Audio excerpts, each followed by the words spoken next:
Hi guys, and welcome to our YouTube channel Finance for Beginners. So today I'm here with another new video to show you guys on how you can remove your stop loss on your Etoro while trading. To do so, first of all, you do have to be logged in into your Etoro account like I already am.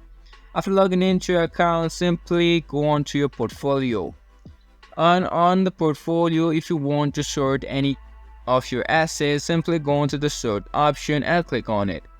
After clicking on it, you can see a stop loss option. If you go into the stop loss option, and you can see you need to put in an amount. If you simply erase all of the amount and set it to 0, now your stop loss will be nil or 0. After making your settings, simply click on the set option, and now there will be no stop loss, or you'll be able to block stop loss on your trade. This is all for this video, and I hope you guys find our video helpful. If you do, make sure to leave a like, subscribe to the YouTube channel, and hit the bell notification. Don't forget to drop a comment for a review. And for more content like this, see you guys in our next video. Thank you for watching.